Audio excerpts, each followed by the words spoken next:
Ya Nabi salam alaika, ya Rasul salam alaika. Semuanya kenal. Sholat nggak semua kenal. Terus zakat bunyinya beda-beda, tapi kalau puasa itu semua kenal. Ini ibadah yang ajaib ini. Soundnya nggak usah digede-gedekan ya. Kita kembali ngaji caranya NU. Memang ngajinya NU itu ya kelemar-kelemar begini. Iya, kalau yang itu biasanya enggak pakai NU itu. Dan Jakarta kan sudah bosen kayaknya ngaji yang teriak-teriak, yang wah iya. Kan udah capek kayaknya, dan kasihan soundnya. Sekarang soundnya biar gak capek. Jadi ini puasa ini ibadah yang aneh, karena semua agama itu kenal. Jadi kutiba kama kutiba alal ladzina min qablikum, ini bisa kita lihat secara empiris. Sekarang agama yang paling tua mungkin ya, yang disebut Zoroaster. Zoroaster ini punya nabi namanya Zarathustra. Tuhannya dua, Tuhan gelap sama Tuhan terang. Tuhan terang disebut Ahriman, Tuhan gelap disebut Ahura Mazda. Ini puasa. Nabinya namanya Zarathustra, ajarannya nihilisme. Orang Jawa sebutnya suwung. Ini diajarkan puasa, yang akhirnya agama ini lebih dikenal dalam istilah Islam namanya Majusi. Orang Majusi itu kalau apinya itu mati, itu puasa.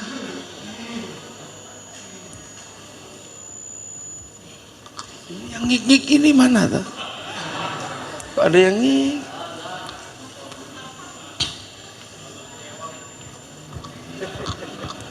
Ya, jadi orang Majusi ini juga puasa,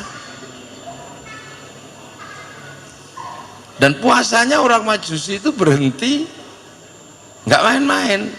Kalau apinya mati, api Majusi itu mati, dia itu berbulan-bulan puasanya, karena takut matinya api ini berpengaruh kepada kegelapan batin. Itu Majusi. Agama Hindu itu juga puasa, bahkan puasanya lebih seru, lebih serem, namanya upawasa. Upawasa itu adalah sudah tidak menyentuh makanan, tidak menyentuh perempuan, dan tidak menyentuh minuman. Makanya ketika Islam datang bawa Syahrul Syam di Indonesia, upawasa ini sudah terkenal. Makanya disebut bulan puasa karena upawasa. Jadi kalau kita pengen ngerti kenapa Indonesia ini bulan Syam namanya bulan puasa, karena sebelumnya itu orang Hindu itu ada namanya upawasa. Upawasa itu sudah berhenti dari makan, dari minum, dan dari perempuan. Jadi loh yang ngik itu loh dihilangkan, Mas, karena nggak enak di telinga. Ngik yang enak itu cuma satu, ngiknya ibu-ibu enak, ngik gitu ya. Udah sembuh, udah sembuh ngiknya. Jadi puasa namanya upawasa. Yang nggak makan, nggak minum, nggak menyentuh perempuan. Itu. Nah ini upawasa. Makanya orang Hindu dulu suka namanya upawasa. Tapi upawasanya orang Hindu ini akan berakhir pada satu titik namanya moksa. Moksa itu adalah hilang raga dan sukmanya, kembali ke alam gaib. Nah itu cuman waktu itu terus banyak yang gagal. Upawasa itu tidak mudah, sudah nggak makan, nggak minum, nggak menyentuh perempuan, tubuhnya mengecil gitu. Nah begitu mengecil nggak bisa lepas karena apa?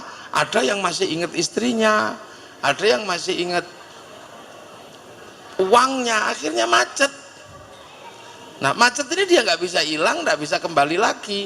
Nah itu yang akhirnya dikenal dengan nama jenglot atau Bathara Karang itu.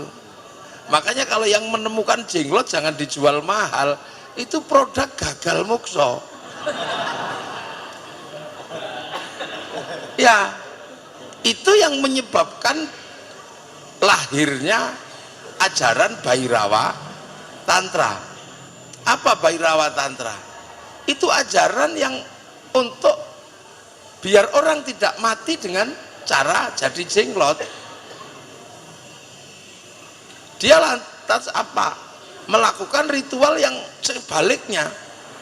Kalau yang ini menahan hawa nafsu, yang Bhairawa Tantra ini ngumbar hawa nafsu, muter gitu, laki perempuan telanjang semua, melakukan hubungan seks bebas supaya syahwat di bawah pusernya ini tenang, dan supaya perutnya tenang kasih makan tumpeng, supaya pikirannya tenang minumnya arak, supaya nanti kalau sukmanya ini persiapan keluar sukmanya itu makan daging manusia, namanya mamsa, kanibal. Loh, akhirnya peralihan dari upawasa ke pancamakara ini menghasilkan orang di Jawa, terutama di sini Nusantara ini punya ilmu namanya ngerogo sukma. Nah sukmanya pergi diajak mencuri, lahirlah tradisi ngepet. Sukmanya pergi dijak membunuh, lahirlah santet. Sukmanya pergi dijak mencintai perempuan, namanya pelet. Nah dari situ lahir santet, pelet, ngepet. Duh, ini cerita sedikit tentang upawasa. Nah itu yang paling ditakuti di tanah Nusantara, karena orang bisa membunuh orang tanpa menyentuh, bisa mengambil hak orang tanpa datang, namanya ngepet, bisa mencintai perempuan tanpa merayu, pelet. Nah itulah yang melahirkan tradisi di Nusantara. Orang habis 1.500-an ulama habis itu dimakan sama orang ini ketika datang. Nah inilah waktu itu yang kemudian mendatangkan tokoh dari Persia, dari keturunannya Sayyid Bakir, namanya Sayyid Samsuddin Al-Bakir Al-Farsi, yang kemudian dalam tradisi pengislaman dikenal dengan nama Syekh Subakir. Itu Sayyid Samsuddin Al-Bakir Al-Farsi, yang kemudian orang-orang seperti ini diselesaikan, akhirnya lari.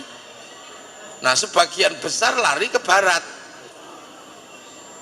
terakhir jadi lari ke barat termasuk ke Jampang, ada Pelabuhan Ratu. Lah terakhir larinya ke Banten, ke ujung daerah kulon ini. Makanya disebut Banten, karena Banten itu artinya tumbal. Jadi Banten itu artinya tumbal karena dulu pusat Bhairawa makan manusia di sini. Makanya orang Banten itu masih kuat-kuat. Gitu. Sebagian besar lari ke timur, ke Banyuwangi. Di Banyuwangi melahirkan tokoh besar Bhairawa namanya Menak Sembuyu Bajul Sengoro. Loh, ini pranupawasa. Makanya di Banyuwangi dengan di Banten punya tipologi yang sama, punya kesaktian. Cari ilmu pelet ke Banten, ke Banyuwangi komplit. Cari ilmu santet Banyuwangi komplit, nggak tahu kalau yang di Banten gitu. Lah ngepetnya di titik-titik tengah, karena tadi pelariannya ada yang ke Gunung Kawi, ada yang ke Cilacap, ke Jambi Pitu. Nah itu yang kemudian di timur diselesaikan sama Maulana SH. Minak Sembuyunya melahirkan apa kekalahannya Minak Sembuyu. Anaknya yang perempuan namanya Dewi Sekardadu dikasihkan ke Mbak SH, lahir Sunan Giri. Nah, pelarian Bhairawa sebagian besar ke Kediri diselesaikan sama Sunan Bonang. Maka muhibah Islam Nusantara sebagian besar ke Kediri, karena orang Bhairawa bertempat waktu itu di Patung Totok Kerot di daerah Pagu Pamenang. Oleh Sunan Bonang diselesaikan, maka kemudian orang Bhairawa nyerah. Karena nyerah terus tidak apa-apa, kamu muternya tetap nggak apa-apa, tapi jangan telanjang, dipakai baju tumpeng karena itu halal, nggak apa-apa, wong itu nasi. Arak diganti sama teh sama kopi. Lah ingkung manusia diganti sama ingkung ayam itu. Mantra Ngrogo Sukmo diganti kalimat tauhid la ilaha illallah. Itu proses Sunan Bonang merubah masyarakat Bhairawa. Diajarkan kepada muridnya Sunan Kalijaga. Sunan Kalijaga mengajarkan itu kepada Mbah Sunan Geseng, diajarkan kepada muridnya namanya Mbah Abdul Halim Benowo, diajarkan kepada muridnya Mbah Abdul Rahman Sambu, diajarkan pada Mbah Jabar. Mbah Jabar mengajarkan itu pada Mbah Sufyan, mengajarkan pada Mbah Abdul Halim Boyolali, diajarkan pada Mbah Abdul Wahid Solotigo, diajarkan kepada Mbah Khairon atau Mbah Gareng, diajarkan kepada Mbah Asy'ari, lah diajarkan kepada Kiai Hasyim Asy'ari, pendiri Nahdlatul Ulama. Maka NU tidak pernah ribet masalah tumpeng. Nah mestinya ibu-ibu tadi itu dengerin utuh, biar nanti kalau tumpengnya dimusyrikkan bisa menjelaskan. Makanya saya selalu bilang kalau ada yang musyrikkan tumpeng dijelaskan, kalau masih ngayal tapuk lambene, kan gitu aja. Nah ini tadi, jadi kenapa NU nggak ribet, karena NU tahu prosesnya ya. Nah itu tadi penjelasan Hindu yang puasa sampai panjang. Orang Buddha juga puasa. Kalau pengen mendapatkan puncak kesempurnaan yang namanya 8 jalan menuju nirwana, harus puasa di bawah pohon Bodhi. Dan itu nggak boleh pakai baju, pakai selempang gitu aja. Bahkan pakai celana juga nggak boleh. Iya. Dan itu nggak bisa dijahit bajunya kalau lagi melakukan puasa di bawah pohon Bodhi. Orang Nasrani puasa juga, namanya Jumat Agung sebelum Paskah, puasa dia. Orang Yahudi puasa di setiap peringatan Yom Kippur, puasa dia 3 hari biasanya. Nah apalagi orang Indonesia santri yang namanya puasa hobi, pengen dapat perempuan cantik kok ditolak, puasa. Jadi puasa ini punya tren tersendiri di tengah kehidupan manusia. Puasa. Syekh Abdul Qadir Al-Jilani itu diajari sama Syekh Mubarak Al-Makhzumi puasa 25 tahun sambil wiritan fa inna ma'al usri yusra, inna ma'al usri yusra, wiritan. Tuh, ganti mic ya. Loh, udah sama aja. Yang ini kali. Loh, sama aja. Coba. Sama aja loh ini. Oh, udah hitam dengan Pak. Dari tadi enak ini. Emang kita jangan biasakan dengan kasihan sonnya. Kita puasa, jadi puasa ini menempati tren tersendiri. Imam Ghazali terkenal ahli puasa. Dan puasa ini punya kelas. Sunan Kalijaga puasa 3 tahun di tepi sungai jadi wali. La haula wala quwata illa billah, jadi wali.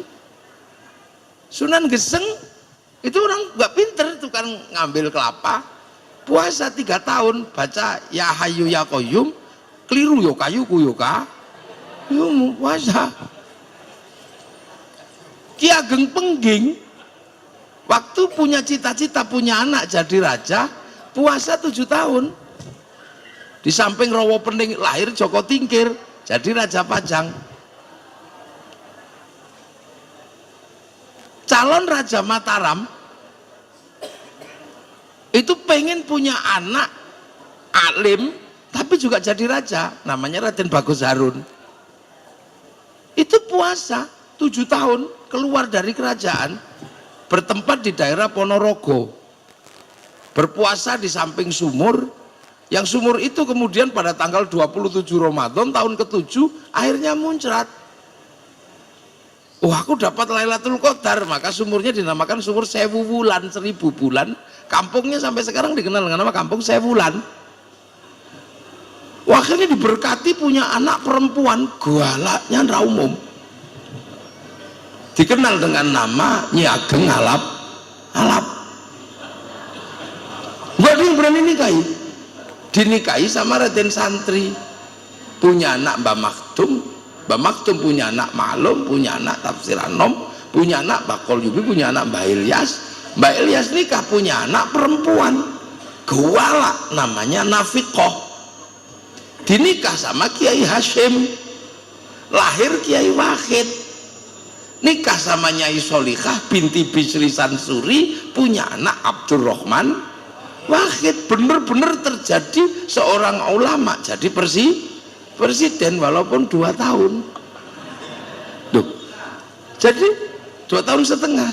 Jadi puasa ini menempati ranking tersendiri di tengah kehidupan manusia.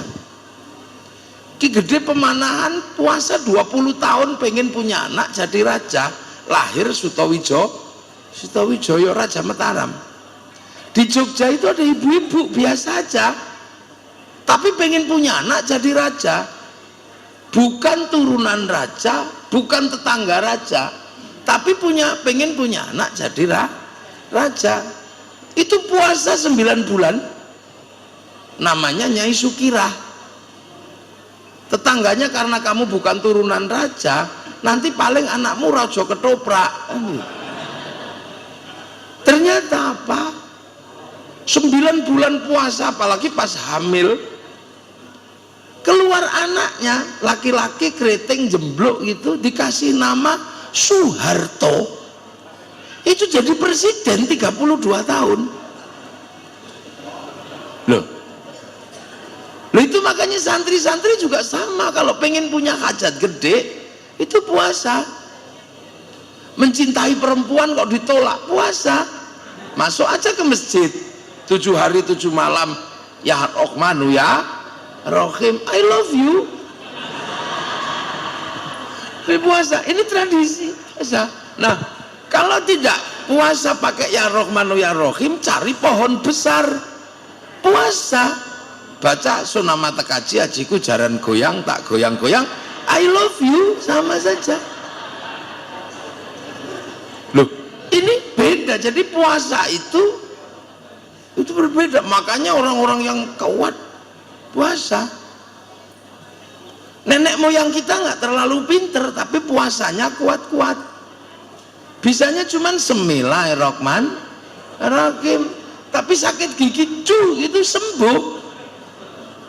bidan, dukun bayi, nggak ada yang apa sesar itu, nggak ada. Puasa yang dibaca cuma lokuwolo wolokuwato itu. Begitu orang ini susah lahir, lokuwolo wolokuwato keluar. Itu loh. Makanya dan jangan heran, dan puasa ini nggak mesti dibikin baik, bikin buruk pun hebat.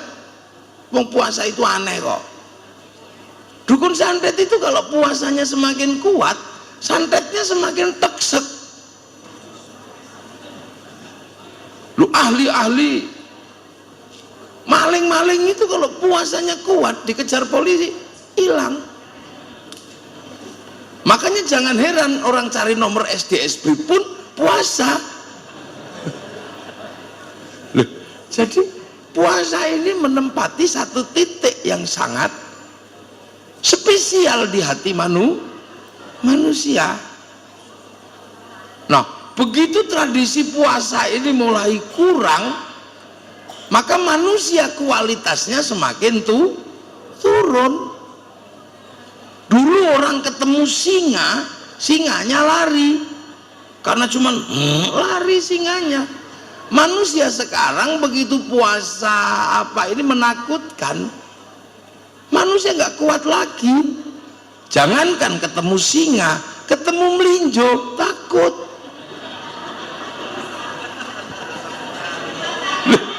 Iya kan? Monggo-monggo melinjo. Oh enggak. Kenapa? Asam urat. Ketemu santen takut. Iya. Ketemu Al Jazeera takut. Darah tinggi ketemu kambing. Nah, begitu harus diselesaikan oleh dokter. Dokter nggak mau menyelesaikan kalau tidak puasa. Puasa dulu sehari semalam, paling enggak baru dioperasi. Loh. Jadi sebenarnya kita ini dikasih Allah satu senjata yang luar biasa. Cuman manusia ini mulai lupa dengan itu. Dulu ibu-ibu kalau anaknya mau ujian, puasa. Sekarang lihat TV sambil bawa cemilan. Ada. Loh.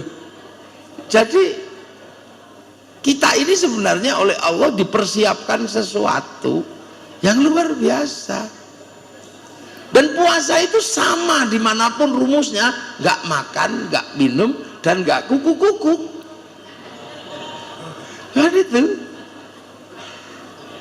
Nah, ini loh puasa.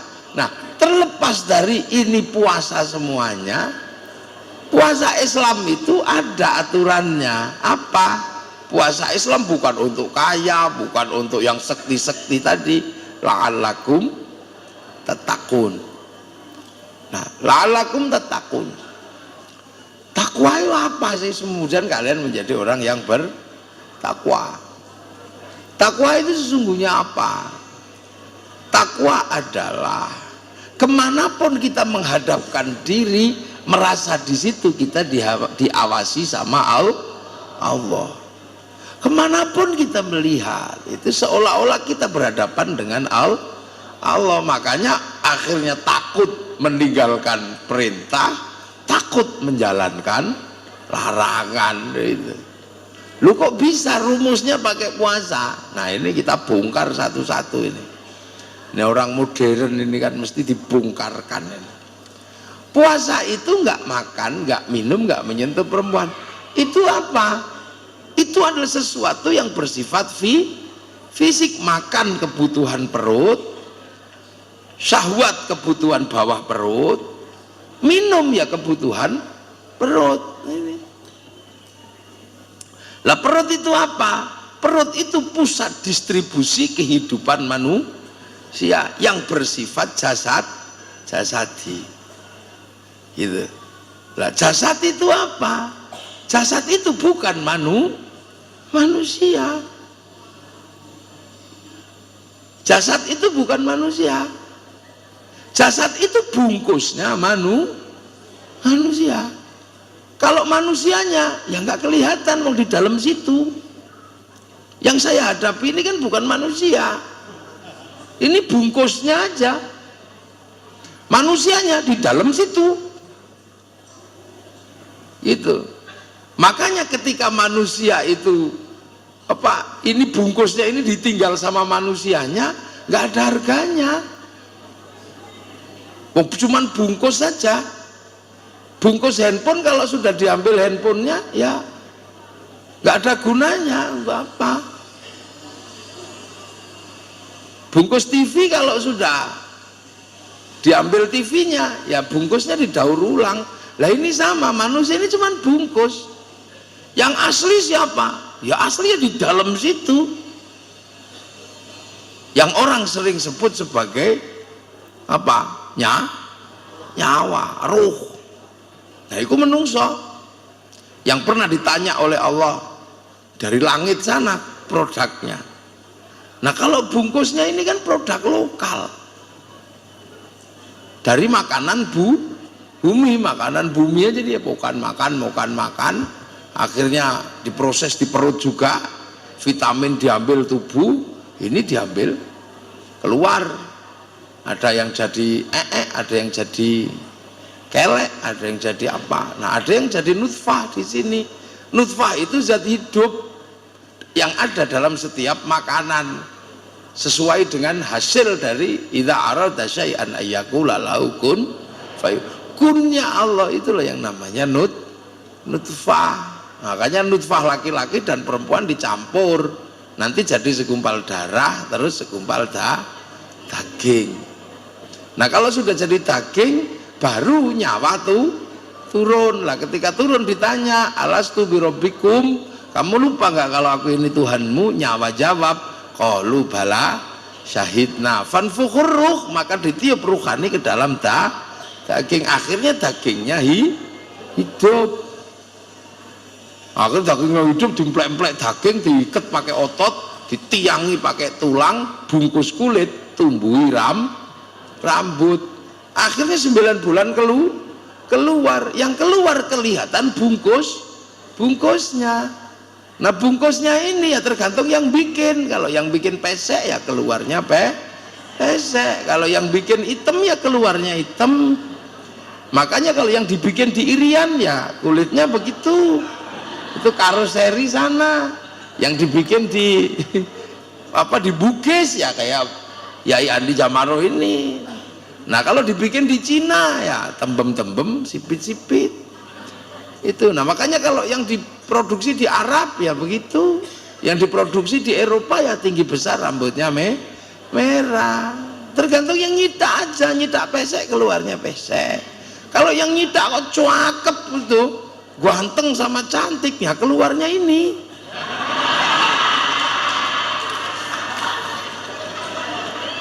Loh kan itu.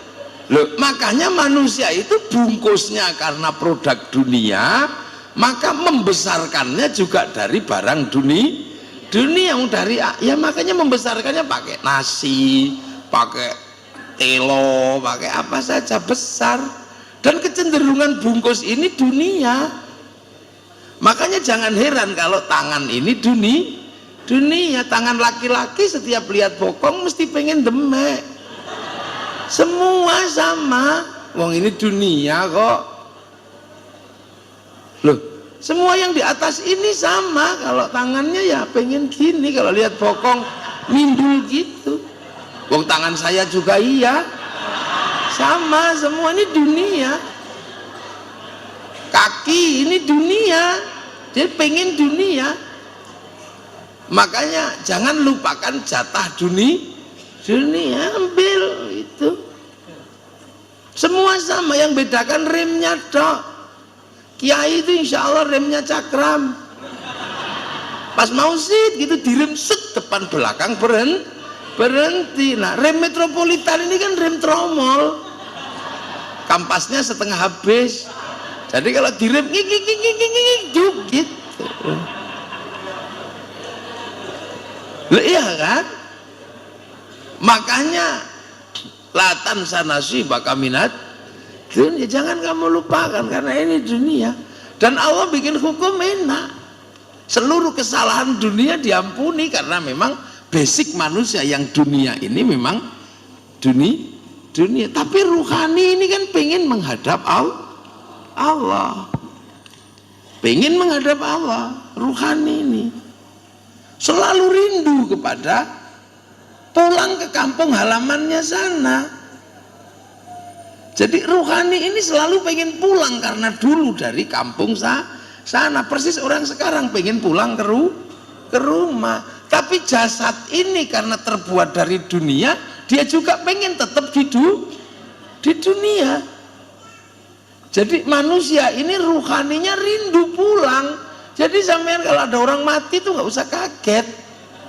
Nyawanya itu rindu ke kampung halamannya. Tapi karena jasad ini produk dunia, dia juga pengen tetap di dunia. Ini yang kita kadang nggak boleh lupa. Ini monggo Kiai Usama, monggo. Nah, ini Kiai Usama ini. Sama kan? Dunia ya dunia. Makanya kalau ada adzan, nyawa kita pasti teriak. Allahu Akbar, Allahu Akbar. Matek gitu pengen sholat karena ini dipanggil. Tapi bungkusnya ini dunia nggak mau. Bahas sinetron dulu gitu. Bahkan ibu-ibu muslimat karena saking rajin ngaji di pengajian, begitu dek gitu, oh iya, walaupun berat-berat tetap dibawa, disupiri ini raga. Akhirnya pakai baju bagus, kemudian sholat, udah gini, sholli, Allahu Akbar. Saking kepenginnya menghadap Allah. Inna sholati wa nusuki wa mahyaya. Tapi yang namanya raga ini dunia, dia tetap aja nggak mau. Mata tetap aja nggak mau. Rukuhnya bolong, tahu nggak mau. Ini dunia bener-bener susah dibawa. Allahu Akbar, ada ting ting ting, bakso. Ininya denger, wong dunia kok. Allahu Akbar. Bismillahirrahmanirrahim. Sabbihisma rabbikal a'la alladzi khalaqa fasawwa. Lama ini. Lama. Bener-bener nggak mau yang dunia ini karena dia tahu nanti cuman selesaikan di dunia. Tapi ruhani ini pengen loh. Jadi setiap hari kita merasakan bagaimana ini. Nah, makanya kemudian sesuatu yang bersifat dunia yang tidak mau diajak menghadap Allah ini, kekuatannya harus dikurangi, ditahan. Karena apa? Yang dunia ini menghasilkan yang namanya nafsu, dan nafsu itu pengen dunia terus, dia nggak mau pergi. Loh, makanya yang membuat raga ini kuat itu kan makan, minum, ini harus ditekan. Biar apa? Biar chipnya manusia, rohnya ini kuat. Karena kalau raganya ini nafsunya terlalu kuat, rohaninya lemah, sinyalnya mati. Lah kalau sinyal dunianya yang terlalu kuat, apapun akan dunia. Jadi ini loh, makanya orang disuruh puasa. Nah, ruhani itu apa? Kuatnya luar biasa. Ruhani itu kalau sudah online gini kuat. Ruhani itu nggak perlu gini aja sampai di Jakarta, sampai Surabaya. Gini tok ruhani sampai Surabaya. Gini tok sampai Padang. Tapi karena jasmani ini dunia, mesti dinaikkan base. Iya kan, mesti naik base. Kalau ruhani ini, jadi saya cuma begini aja. Ini saya merasa sudah menyentuh seluruh kepala ibu-ibu. Kayak gini. Ini ruhani, tapi kalau jasmani harus jalan ke situ. Tuh ini loh, ini dunia, ya. Perbedaannya di situ. Ini jasad. Ini mesti ditahan. Nah kalau manusia itu jasadnya masih kuat terus, dia nggak akan ingat Allah. Ruhaninya lemah, sementara ruhani nanti harus pulang. Nah kalau pulang ya nggak apa-apa. Karena apa? Karena tugas jasmani ini mengantarkan ruhani, carikan bekal ini jasmani. Sama dengan pisang. Pisang itu yang nyarikan makanan pisangnya, ini gedeboknya itu. Yang mencarikan makan beras itu padi, pohon padinya.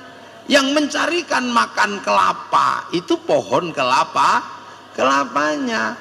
Sekuat pohon pisang mengambil makanan, sekualitas pisang yang dipanen. Sekuat padi mengambil makanan, sekuat kualitas beras yang dipanen. Nah setelah panen apa yang terjadi?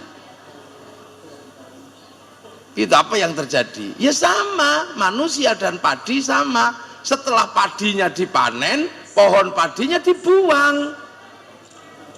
Yang ditunggu oleh pisang itu buah pisang. Setelah buah pisangnya diambil, geboknya dibuang. Sama sampean begitu dipanen malaikat, nyawanya diambil, ya bungkusnya buang. Bahkan nggak ada yang mau dikasihkan, nyawa ambil nggak mau. Nah sama, setelah diambil masuk laboratorium. Beras itu tidak perlu ketahuan dari mana, pohonnya seperti apa, selagi berasnya ada masuk laboratorium ketahuan organik atau bukan organik. Pisang juga sama, setelah dipanen nggak tahulah deboknya di mana. Kalau pisangnya ada masuk laboratorium ya ketahuan pisang organik atau bukan.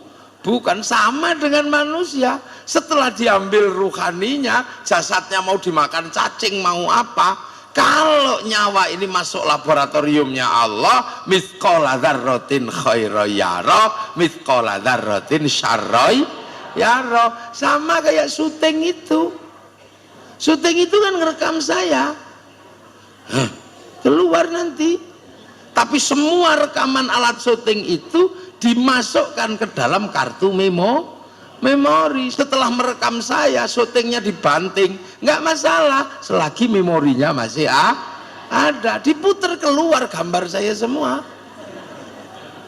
Makanya sama dengan manusia, sama. Kita ini mau apa? Direkam di sini, tangan gini, keluar rekamannya nanti. Kita megang pantat perempuan, gitu, rekamannya ada. Bahkan saya kemudian melihat gini nyuting, wah ini yang cantik, ini nanti kerekam di sini semua. Ada rekamannya. Pada saat rekaman ini diambil, tubuhnya busuk. Setelah busuk ya nggak ada masalah, rekamannya masih ada di sini. Loh makanya agar rekaman kita ini baik, nafsunya ditekan sehingga kita punya rekaman baik. Kalau nafsu sudah ditekan, tangan ini megang, rekamannya apa? Kena panas, masya Allah, karena sudah nafsunya udah turun. Minjak apa? Subhanallah. Ngelihat apa? Alhamdulillah. Lihat perempuan kok cantik, alhamdulillah. Terekam di sini. Bahkan sendal hilang, alhamdulillah. Tapi kalau nafsunya tinggi, sendal hilang, oh kambing. Akhirnya yang terekam kambing. Begitu masuk rekamannya Allah, loh kok ada kambing. Kambing dipanggil, "Beng, kamu kesini. Kenapa kamu ada dalam rekaman ini?" "Iya ya Allah, aku difitnah dulu sama dia." "Difitnah gimana?" "Dikira saya nyuri sandalnya. Padahal seumur-umur kan nggak ada kambing nyuri sendal. Nggak ridho Allah dia masuk surga. Nggak jadi kita masuk surga karena rekaman kambing." Loh itu makanya manusia ini ditekan nafsunya.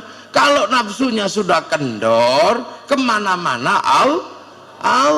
Lihat istri gemuk gitu. Kalau nafsu sudah kendor, alhamdulillah, keranjangku tak isi bolak-balik ya, akhirnya kembung. Tapi kalau nafsunya masih tinggi, lihat istri gemuk, Luna Maya gitu apa ya. Akhirnya yang kerekam di sini Luna Maya. Begitu masuk rekaman, lo istrimu namanya bukan Luna Maya. Kenapa di hatimu ada Luna Maya? Nah, kena masuk pengadilan. Gitu aja. Jadi sampai nggak usah membayangkan tentang jasad yang hancur nanti rekamannya gimana. Wong syuting itu hancur, rekamannya, memorinya masih ada. Handphone ini ngerekam saya, selagi memorinya ada, handphonenya dibanting, nggak ada masalah. Manusia hancur juga sama, nggak ada masalah. Lalu itu loh, maka suruh rekamannya baik. Makanya ulama-ulama kalau pengen nafsunya turun, jangankan nafsu ke barang haram, nafsu ke barang halal itu kalau nggak ditata masalah. Contoh, ini kan orang Jakarta, ada yang pulang ke Surabaya misalnya, di Surabaya terkenal ada bebek goreng, tahu-tahu pas lebaran bebek gorengnya tutup. Akhirnya bayangkan bebek goreng aja ngiler, sampai berminggu-minggu nggak dapat bebek goreng. Tahu-tahu balik ke Jakarta malah ketemu bebek goreng. Ke rumahnya Pak Yan Farid ada bebek goreng, halal pasti, disuguhkan ke tamu, punyanya Pak Yan Farid halal pasti sudah. Tapi kalau orang yang biasa menahan hawa nafsu nggak berani makan bebek goreng itu, karena bebek goreng itu pasti nikmatnya luar biasa. Karena apa? Setengah bulan nafsunya sudah sangat tinggi, jadi nafsu mengalahkan rasa. Makanya kalau orang sudah bernafsu nggak perlu lihat apa saja, sasak aja. Nah, akhirnya begitu lihat ayam goreng dimakan, bebek goreng, nikmatnya luar biasa. Nah, setelah dari sini terus ke tempatnya Kiai Andi Jamaro, di situ makan bebek goreng yang sama bebek gorengnya, tapi karena nafsunya sudah tidak terlalu tinggi, Kiai Andi monggo silakan, nggak mau, udah. Begitu dimakan nyet gitu, enak yang di tempatnya Pak Yanfa, padahal rasanya sama tapi nafsunya sudah habis di sini. Begitu sampean bilang enakan yang tadi, sampean ribut sama Allah. Wong yang ini dibagi hari ini, yang ini kok nggak terima, masih bayangkan yang kemarin. La in syakartum la azidannakum wa la in kafartum inna adzabi lasyadid. Iku lho nafsu. Makanya puasa ini diharapkan rekamannya baik. Kalau nafsu mulutnya baik loh. Kalau rekamannya baik semua, mithqala dzarratin khairan yara, mithqala dzarratin syarran yara, kelihatan. Nah, kalau rekamannya baik, pasti orang ini akan merasa di mana-mana melihat Allah. Lah kalau sudah merasa di mana-mana karena nafsunya turun, ya pasti jadi orang takwa. Maka la'allakum tattaqun ditaruh setelah kutiba alaikumus syiyam. Loh, gila ya Kang, gini cara ngaji santri itu loh. Makanya ini masalah rekaman aja. Jadi zaman mau ngerekam ya nafsunya diturunkan. Makanya kalau puasa jangan berharap apa-apa. Jangan kok habis subuh sudah berharap kolak. Sudah nggak usah persiapan apa-apa puasa itu. Maghrib ya masak biasa saja, subuh sahur biasa saja. Insya Allah nafsu jasadi ini tuh turun, walaupun selama 8 bulan 11 bulan nggak turun, tapi selama 1 bulan tuh turun nafsunya. Maka kalau nafsunya turun, nafsu tangan turun, turun, enak. Lah ini loh, maka la'allakum tattaqun diletakkan setelah kutiba alaikumus syiyam. Makanya jangan kok terus puasa malah nafsunya semakin tinggi, nafsu belanja, nafsu makan. Nafsu apa? Jangan ya. Lah inilah amma ba'du. Nah, muqaddimah ngaji selesai. Loh ya kan muqaddimah aja. Muqaddimah ngaji puasa. Gitu loh lah. Nafsu dunia ini mesti diturunkan. Makanya kalau nafsu ini turun enak. Manusia ini kalau jasad nafsunya sudah turun enak. Nah sekarang apa yang terjadi seperti ini? Sebenarnya kan sama saja. kan gitu. Sama saja, apa, manusia ini punya jasad. Jasad ini harus difasilitasi oleh kehidupan dunia, harus difasilitasi. Nah, fasilitas kehidupan dunia ya seperti ini, ada ekonomi, ada politik, ada ya macam-macam. Ini untuk urusan jasadnya manusia. Itu ya, di situ itu. Loh, makanya kemudian sekarang misalnya ada pilpres, ada apa, ini akan tenang kalau orang nafsunya turun, tenang, nggak emosian. Nah, menurunkan kadar nafsu ini memang tidak mudah, karena nafsu ini amaratum bisu, mengajak yang jelek. Gitu loh. Jadi kita ini nggak ada masalah sebenarnya. Makanya ulama-ulama dulu tenang dalam situasi-situasi tertentu, tenang, makanya nahan nafsu ini. Ya riyadhahnya yang paling mungkin itu, selebihnya ya monggo. Makanya pas puasa ini pas beneran sebenarnya. Nanti pilpres ini alhamdulillah kita syukuri, kemarin tenang, kemarin damai. Pilpres ini damai, tenang lah. Sekarang tinggal menenangkannya. Wong ini urusan dunia aja kok. Sudah urusan dunia, jadi nggak usah lah terlalu berlebihan. Siapa yang menang ya itulah nanti 5 tahun diganti.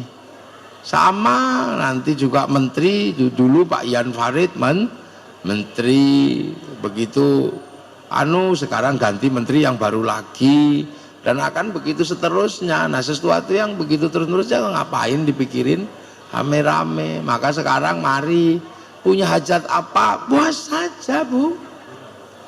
Ibu-ibu kok biar suaminya nggak nikah lagi gitu, puasa, nggak usah. Apalagi sambil puasa minumnya dikasih doa, ya Rahman, ya Rahim, ya Rahman, ya itu. Terus dinyanyikan pakai lagu yang menjadi kenangan berdua. Apabila ku ingat dirimu di saat bersama, terus diminumkan itu jadi. Anak kok suka ribut, puasain aja pas hari lahirnya, malamnya bacakan ya Allah ya Latif. Anak kok nggak sehat, puasain, baca ya Hayyu ya Qayyum. Anak kok nggak terlalu pinter, bacakan ya Fattahu ya Alim sambil puasa.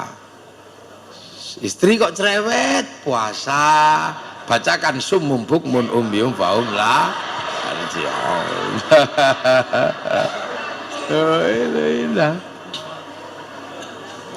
Jadi Ramadan ini besok ya akan jadi situasi yang indah sebenarnya, asal kita mampu memaknai puasa dengan tidak mengumbar hawa nafsu, ya. Nah, itulah yang mungkin bisa saya sampaikan, semoga ada manfaatnya. Nanti biar tuar guru Turmudi yang berdoa. Assalamualaikum warahmatullahi wabarakatuh. Allahumma sholli ala Sayyidina Muhammad.